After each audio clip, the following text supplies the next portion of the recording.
think my dad has a koozie. That's like. Does this koozie have gloves on it? No, it's just a koozie, but it says like, I don't know. I'm not drunk yet because you're still ugly, or something. Damn. Thank you. Your mom bought it for him and shit. Probably. I think it's her koozie. Oh damn.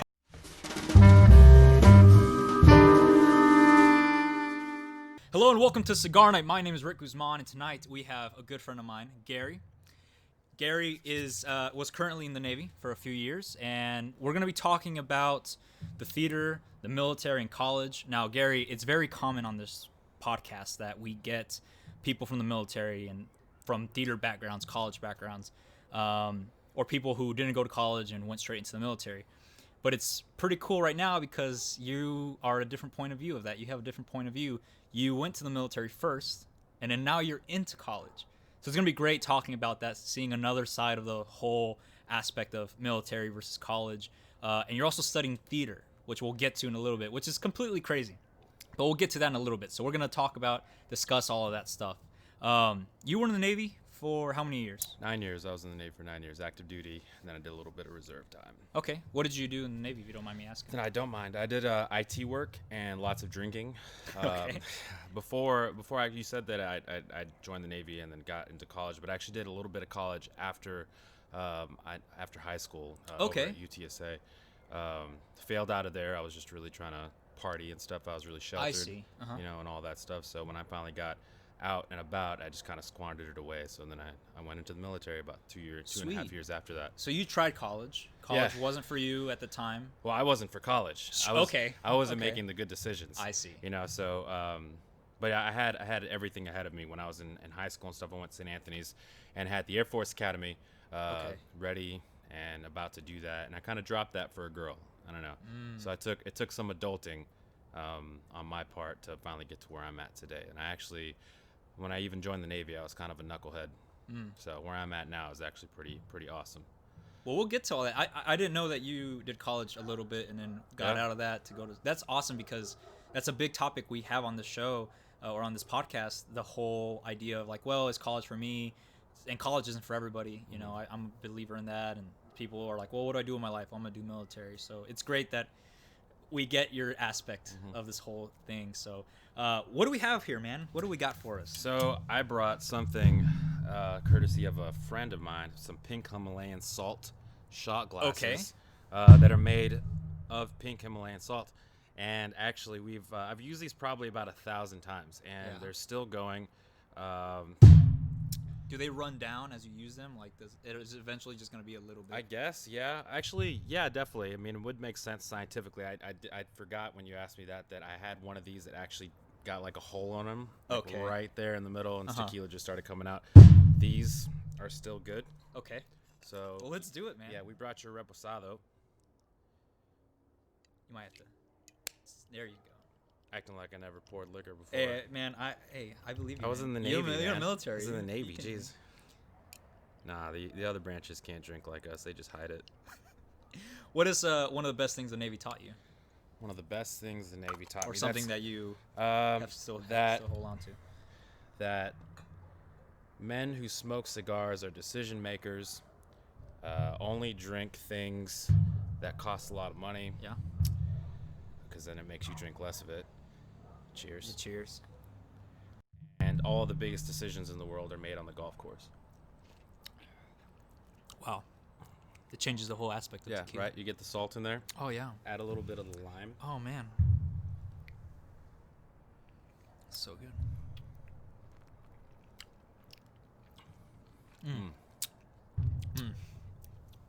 So, now we drink it like Navy people instead of Air Force people. And we shoot it. We shoot it? Yeah. All right. Cheers. That's good. That was really good. What is pour one for the road? Oh, I'm cool with that. You want to do salt glasses, or we can do Let's do the regular. Okay. Do with the DJ. Yeah. This is good. I really like this. So this is a Don Julio that was aged in whiskey barrels. All right. And then something else that I don't remember because I remember finding this out at a bachelor party 3 weeks ago. I need to change this podcast to Tequila Podcast. It's actually pretty amazing if you did that, because Tequila and cigars. One of my top 3 famous role models is probably going to be Dwayne Johnson. Okay. And he has a new tequila company, and I'm really interested in that. Sweet. So if you do this podcast with tequila, cool. Dwayne Sweet. Johnson. All right.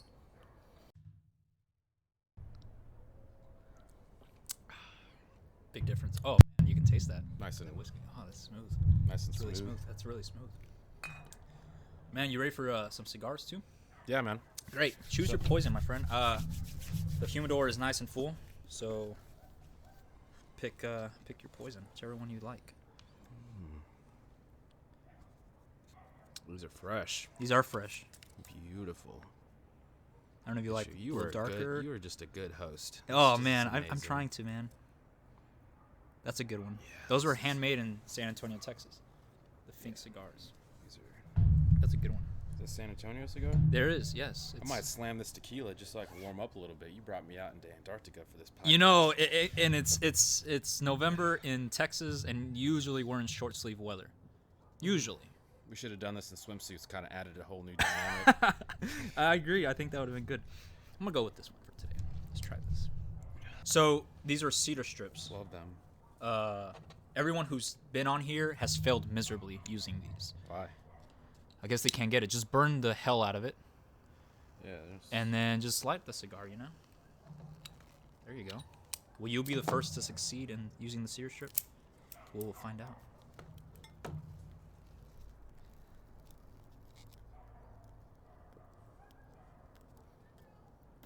Look at that. Almost. Navy training right there. Yeah, Army training. I have to give Army the credit on that. My good friend, now he's out, but Captain Clark is the one that made me realize that cigars are for men. Cigars are for men and decision makers. Mm-hmm. You know, it's very common for women to smoke cigars. I think I think it's a cool. It's a cool thing. I went to a cigar shop today, in fact, and there was a lady sitting out front smoking a cigar, and I was like, "You're badass. Yeah, it is pretty badass. I want to talk to you." Yeah. So my original statement definitely was pretty misogynistic, but I do think it's almost intimidating, you know, because you don't see Yeah. a female just kind of like, Smoking a cigar. yeah. But it's common. It is Yeah, a it is common common. thing. It's common in It's the a right very place. common thing. So, you were in the Navy for 9 years. What was that overall experience like, man? It was all over the place. I guess you could say I didn't really join for the right reasons, which is what I explained before. So I didn't really care what I was getting myself into, just kind of going with it. And that's kind of, I guess, what people do sometimes when they're desperate. I wasn't really desperate. I was getting to a point because I had a bad relationship going with a civilian girl, but she was very exposed to military and all that stuff. So just kind of went along with that and then joined the military. And I married her after not really, I should not have married her. You Sure. know? Yeah, you know, I got to the boat. I had been in for like 8 months, done my school and my basic and all that.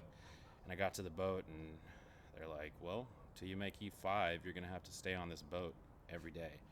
And you get like just a 36-inch space about, you know, to kind of sleep and live. And then you got a rack that you put all your goods and stuff. And I was like, man, I just came from having an apartment. I'm not going to be able to put an apartment in this little rack. Yeah. So I said, fuck it, let's get married.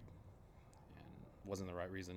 And then I kind of ended up setting myself up for the okie doke. I spent my life blaming her for doing something like a man shouldn't do. And I was just kind of shooting from the hip. I didn't really have a plan. I just wanted to not be on the boat. It's pretty selfish. But I recovered from that. And it was a long road, but I got to a good place. I knocked out 2 associate's degrees. I use that.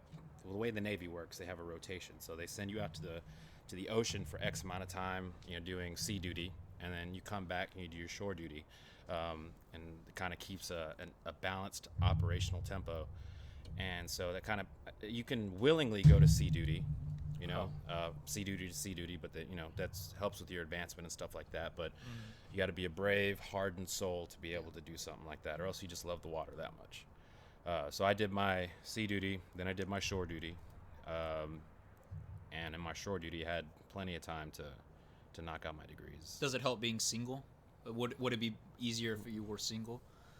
The only thing that would make it easier for anyone joining the military to need some sort of is just to have someone that has their personal interest in mind. Anybody Sure. can make it. Anybody can make it. I had guidance from a recruiter who just wanted to get me in, and then once I got in, I was like, "Oh my gosh, this happened," yada yada. He was like, "All right, cool, yeah, it was cool talking to you. Bye." Like I didn't really have like someone that was in it with me that had been through it, that gave a shit about me while I was going through it. Right. And now more than ever, a lot of people need to realize this about the military. The military is not paying enough compared. It provides stability, but it does not provide the financial, like short term, what you're going to get in the civilian world for a lot of the jobs. So you have a lot of people that are inadequate as leaders, that are inadequate as military personnel or whatever, that actually stay in because it's easier to just kind of do what they're doing and get that check until they retire. And then the people that are actually good leaders, that are great people, that actually do make a difference, they get fed up with it because it's like talking into something into a wall. So they get out. So you good people get out. Your shitty people stay in. Your shitty people make rank, and then the good people are outnumbered by the shitty people. And then they wonder why like the suicide rate is rising. It goes full circle. Yeah. And it's a pretty obvious fix. You pay them more, you pay teachers more, Yeah. just pay people more. It might balance itself out. Yeah, and there's qualifications. Like I get paid more as a contractor, making X amount of money, but I have to jump through this hoop, this hoop, this hoop, this hoop. I can't do this, I can't do this, I can't do this. Yeah. Same thing needs to apply to cops, same things need to apply to teachers. You want to get paid more? I agree. Yeah. But you're going to have to do this. Sure. Yeah. That's You need to earn it, or you need to earn it, yeah. Did you enjoy the job that you had, or did you wish you did something else? I know a lot of people go in the military. Oh, I infantry. enjoy air conditioning. That's what I enjoy. Okay. Right? Yeah. So I had a job. I had a pretty cool person at my little recruiting stage, or not recruiting stage, when I was picking my job. And I had 3 options, and it was like pack parachutes, something else, I think cook, one crypto job, and an IT job. And I was like, which one of these has the most air conditioning? I see. Yeah. And they said IT, and I was like, well, that's what I need. That's what That's I need in my exactly life. how it went down. And they said, Yeah. you got to cool your servers. And I was like, all right, let's do do this. it. And they weren't lying. Yeah. Oof, yeah, that's all I needed. It was good, but it wasn't all cake. Like in order to advance as an IT, you had to do collateral things. Like you Sure. had to be good at like damage control, which was a whole nother rate. But if you specialize in that person's rate on the side and handle those duties for your division, which are all ITs, the damage control stuff, there was different categories of that. So I became proficient in different areas that weren't IT, just because I wanted to get out of the space eventually. Sure. Like I basically dug my own grave because I wanted air conditioning. I was stuck down there, and I was like, all right, give me this job, give me Yeah. this job, give me this job, get Yeah. the hell out of here. Yeah. So Let's go back a little bit to when you first graduated high school. You graduated high school, and then you're like, okay, college, right? Everyone does college. It's forced down my throat. you have to. You have to, right? Like, it's basically like everyone says if you don't do it, you're going to be a failure, which is not true. I know a lot of people who went to college, wasn't for them, and hey, now they're very successful. Or they went straight into the military and they had successful careers. They stuck with it, and they enjoy it, right? But let's talk about that a little bit. You got out of high school. You went into college. What was your first experience of college that made you say, okay, this might not be for me right now? Well, I wish I could actually put it so eloquently as you do, because I feel like I am the majority when I say that nobody really knows what they want to do when they get out.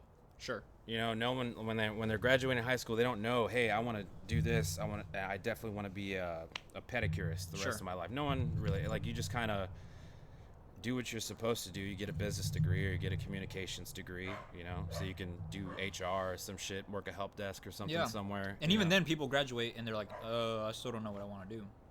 I know people that get Yeah. psychology degrees and they just go do HR stuff and then they stay in HR. Like, they started doing psychology because they're like, oh, well, I want to work with people, I want to save people, yada. And then they end up just being in a job where they just fire people. Yeah. Because that's just, I think what it all comes down to is just doing what you love and making yourself happy. And that's where I'm at with this theater stuff. I actually saw a documentary on military, on veterans that had PTSD, had different anxiety, whatever issues and all that stuff, and they were going through like some sort of theatrical therapeutic rehabilitation program, and I think it's on HBO or one of those Showtime or something like that. But anyways, it's just a bunch of veterans, and they're doing theater stuff. Nice. Yeah, and that I was watching that, and when I was deciding about what I was going to do with my GI Bill, I mean, like I said, I got those other degrees while with my associates while I was in. I only had 12, 15 hours to knock out for IT, but 3 years of GI Bill. So I needed to figure out, do I want to get a master's? Do I want to get a PhD in something I hate? Or can I try something I might love there, you know? Yeah. And so, yeah, I just went with theater, you know? So you did 9 years, you went to college. I'm going to do military. 9 years of the military. You got out. I got out. I did real estate and I did IT contracting. I did real estate because I was a waiter before I joined the military, and I loved just the constant interaction of like helping people. And the way I saw it before I joined real estate was, man, it's like getting people their favorite dessert, but a house, you know? Sure. And I was like, that's just so great, like this. But honestly, it just felt like I was reciting lines to people. Sure. So that documentary you were talking about, that's what pushed you to go back to school for theater? Is that? Yeah, and that was the real estate thing. Is also, I was like, if I'm gonna get paid to do scripts, sure, why not just get paid to do it? Period. Dude, and I mean, I'm all about signs, man. Like, I'm all about, like, this sounds like, no, man. Yeah, I feel that. You like, know, everything happens for a reason. Exactly. Everything you happens for a reason. You have to let the universe talk to you. Like, everyone wants to use the Catholic God or use the Muslim God or whichever God you want to use to tell you what you want to do. All you got to do is just let the universe tell you. And it's always going to tell you the right answer. Feel it out. And if you go against the grain, there's different reasons you go against the grain. There's different reasons why you go against the grain. Sometimes it's to better yourself, and you have to make sure it's for that right reason. You know what I'm saying? Right. Like, it's going to hurt to get there. That's one way of going against the grain, but some things you just shouldn't fight. Just let it happen. Just let it happen. Yeah. Yeah. And that's what I love about art. I just feel like it just flows through people. Yeah. That it needs to flow through. A lot of people don't think about it, but theater is it's life skills. You know, even if you're not an actor, a lot of people think theater and they think acting, but the whole backstage, the lights, the sounds, the design. You know, we're both in school for theater, and you learn so much more than just acting. Yeah, you learn designings and lights and stuff, but carpentry, but okay. Now you learn how to use a drill. You learn how to cut wood, how to measure, and you can actually build a shed in your backyard when you're older because of the tools you learned. You can actually know how electricity works, right, for your own house. Acting, you learn how to talk to people, right? Talking to people is so hard. I know so many people who can't talk. They can talk, sure, but talking to someone in an interview, to a public, to a group of people, they freeze. What about a family member? To a family member. You know? I know family members, like, I'm learning how to talk to my mom now. Yeah. You know what I'm saying? Like, when I moved back home, I didn't realize that my mom was a huge trigger in my life. Sure. Like, someone that close to me was a major trigger in my life. Yeah. And coming back here, I just had to confront it. I had to figure out, you know, and it's weird. It's weird being an adult and having a parent and just being like, that was wrong. Yeah. Let's work through this. And then a lot of parents don't want to be wrong. You know, they spent their whole life believing, like most people do, you know, they're human beings. That's what we forget. Yeah. The plays you read, you know, a lot of people think, oh, Shakespeare, and the first thing pops into their head, but the modern shows. In my head still. But the first, like the modern shows now, even Shakespeare, if you really pay attention to the script, it's things that we're dealing with today. You know, like life issues, love and work and trying to please other people.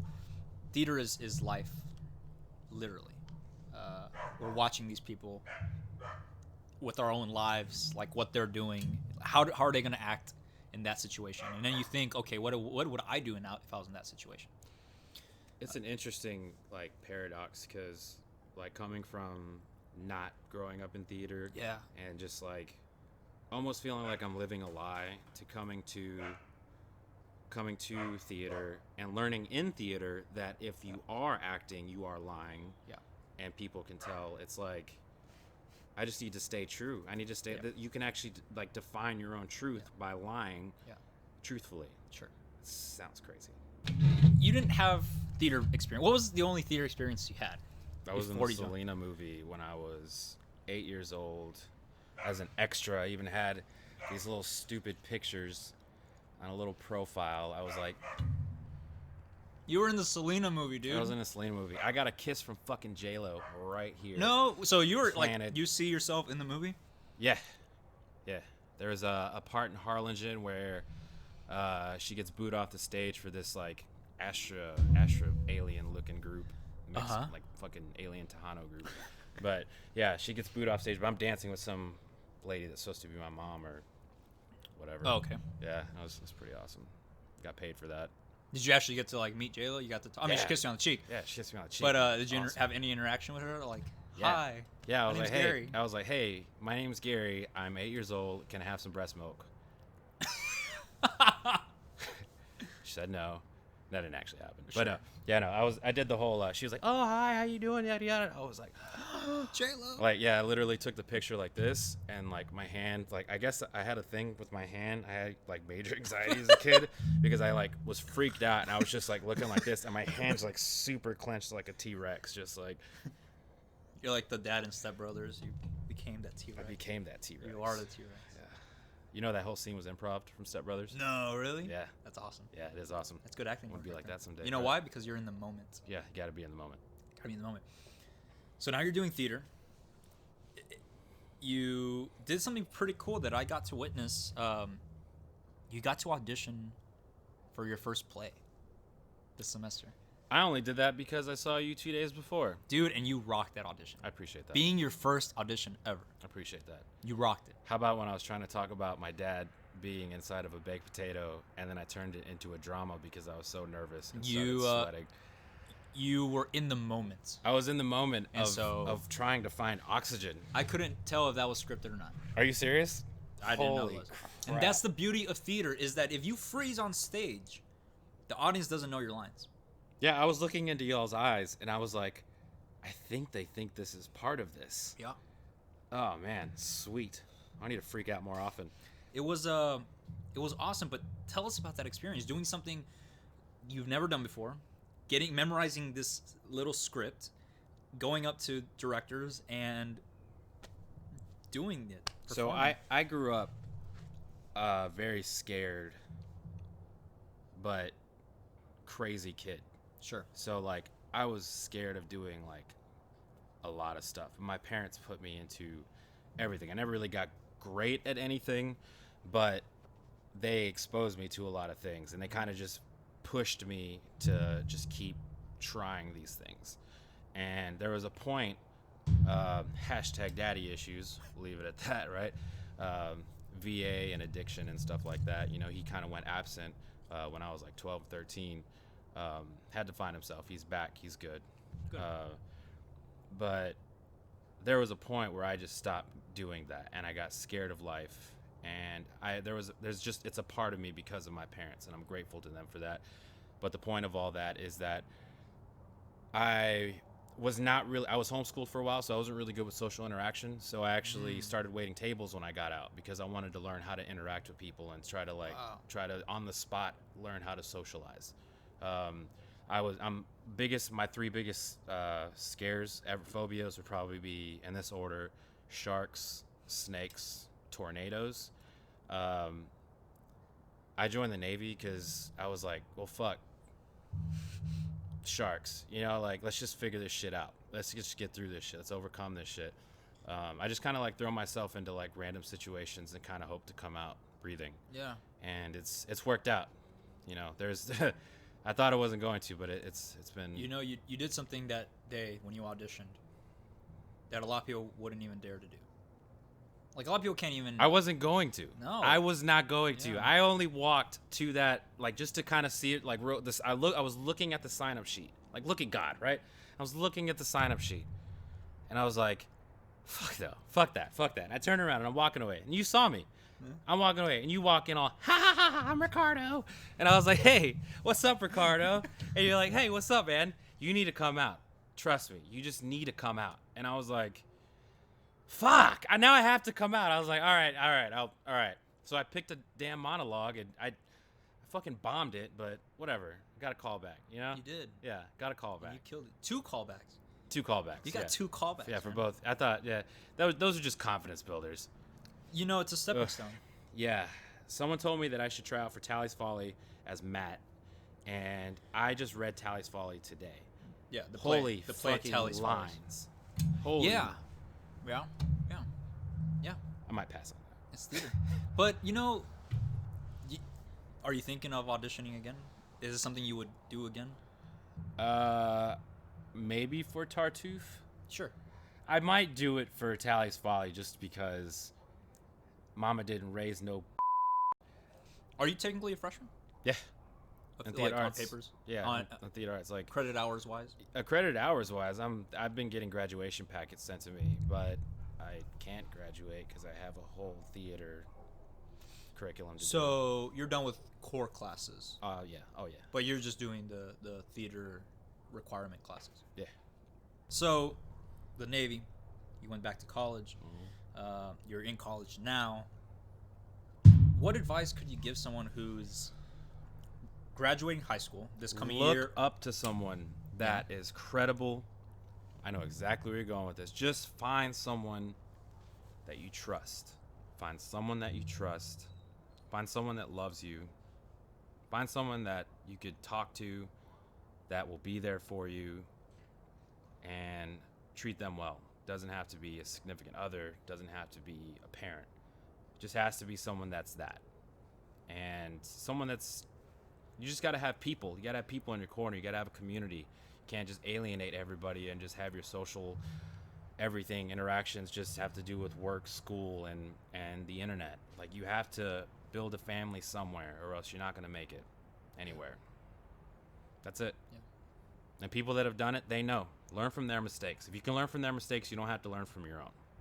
It's great because, I mean, you're older than I am. So, and I think you're the oldest person I've had on this podcast. So, I don't feel old. No, dude, you don't look old, man. Thanks, man. You look good, man. Thanks, man. I appreciate you. I think we need some more tequila. Cheers. Yeah. Oh, yeah. Let's look better, huh? So, what's your thing? Do you want to be a host? What do you What do I want to go with this thing? Yeah. Where are we going? Like, not us, but like you. I'm saying from a third person. Sure. way. I started doing this podcast because I have a really tight group of friends that I've known since high school. And some people in that group I've known since middle school, and we're still really good friends. And a lot of them are doing their own thing. There's a close friends of mine who were on this podcast a few times already. They did the Stay Phenomenal business. They're good friends of mine, and they started their own company. And within that company, it's a motivational company. So they do custom shirts, custom design stuff. They also started a Stay Phenomenal podcast. They had their own podcast. This was before I started mine. And so seeing them do this thing, and it made my friend really happy doing this. And, they're getting bigger, but, still small-time stuff. But he was still very happy. And so I was like, man, he's doing this thing that he enjoys doing, and why can't I do that? And this is something I've been wanting to do for a long time. Like a podcast type thing. I just never really knew what do I do, right? Like, everyone does podcasts now. How can I be different? So I love talking to people. I love motivating people. So I was like, well, I love cigars. So I was like, dude, cigar podcast, let's do it. So the big thing of this is, the goal of this is bring people on here who are living life from different backgrounds, different points of view, and, show them their side of the story, their side of life. And hopefully people watching or listening can learn from that and say, oh man, if that person's doing it, then I can do it. If anybody ever needs to reach out, you can always reach out to Ricardo. Sure. I'm very open. I love talking to people. JK, you can reach out to me too. That's it. I'll just leave it at that. But you can reach out to me through Ricardo. If you have questions about the Navy, if you have questions about anything, man. Like, I'm an addict. I've had daddy issues. I've had mommy issues. I've worked through that. I've had friends issues. I've had enemy issues. I've gotten my ass kicked. I've kicked asses. I've had lots of sex. I've gotten myself taken advantage of, and I've taken advantage of people. Not like sexually. That's a bit terrible context to follow that through, but like regardless, I have a lot of experiences, and yeah, just fucking reach out. You got questions? Yeah. Seriously. We're in military cities, USA. A lot of my friends are planning on joining the military, right? It's a very common thing where we live. And so I think hearing your side of the story definitely puts things in perspective. Like I said, I've had people on this podcast who are in the military now. And it's funny because I had an Army guy on here, I've had an Air Force guy, and now I have a Navy guy on here. I have friends who are in the Navy, so they can relate to some of the things you're saying, or maybe they're wondering, well, what am I going to do when I get out, Yeah, I can answer that. I was a career counselor for the Navy when I was in there. Dude, you have total control of your life. And if you're in the military, you have total control of your career. And nobody is going to care about that more than you will. If you don't give a shit about it, nobody else is going to give a shit about it. So you have to show people that you care about it. It's goes along with the whole fake it till you make it. You can fake something long enough, and if you keep doing it, you're actually doing it. Yeah. Yeah. So repetition breeds success. So if that's what it comes down to. And if you're in the military, you're gonna have a lot of things coming, like just flying at you. Just put everything down on paper, see what your goals are, and then check with the right people. Make sure they're doing their jobs. Doesn't matter what the fuck their rank are. Make sure they're doing their jobs. Yeah. That's it. You said it beautifully, man. Thanks, bro. So I was in a fortunate position. I've been really blessed. I've been really lucky. I think I have an angel. Man, I can't be any more grateful. Yeah. To wrap everything up, this whole podcast, would you, your son, let's say, your daughter, your child. Don't you put that on me. Your child. Ricky Guzman. We'll put child. Or anybody who you meet who's out of high school and stuff, or even out of college, and they ask, hey, man, you recommend the military, the Navy? Would you recommend it, like, for them to do it? It depends on everyone. I'm sorry, I can't give you a straight answer because honestly, it depends on everyone's situation. Sure. Well, let's say it's someone who doesn't have directions in life, and they're like, man, I've tried college, it's not for me. It can ruin you. Yeah. It can ruin you as much as it can make you. And it can actually leave you worse off than you were before if you're not ready. Military, I mean, you get more chances than you say at like a server job, because they aren't gonna fire you. There's a lot of paperwork that comes to when you gotta get fired from the military. But if you don't go into it with, like I said, like you need to find your community, you need to find your family, you need to go in there with a good head on your shoulders. Join it with the right intentions. The right intentions. Not to look for an answer. Have your goals. Write your goals down. Write your motherfucking goals down. Write them down. Write them down. Write them down. Write them down. Yeah. If you got to write them in a notebook, you got to write them on the bathroom mirror in the morning and some dry erase, with some like corny little saying. If you got to put them in your phone as a reminder, whatever. Write them down. Have them remind you every day why you're doing whatever you're doing. Because at the end of the day, you will stop because you will forget because life happens. Right. So as long as you have that clear in your head and you have the right people backing you, you can do anything you want. That's it. That's what this podcast is about, man. Motivation and inspiring others, man. Our cigars are getting a little short, man, so I think we're going to call it a night. It's the best part. That's the best part, man. So this is Cigar Night with Rick Guzman. Gary, thank you so much for being here, my brother. We'll see you next week. Y'all have a great night. Everything's just black. It's alright, the white knight dancing in light, but I can't deny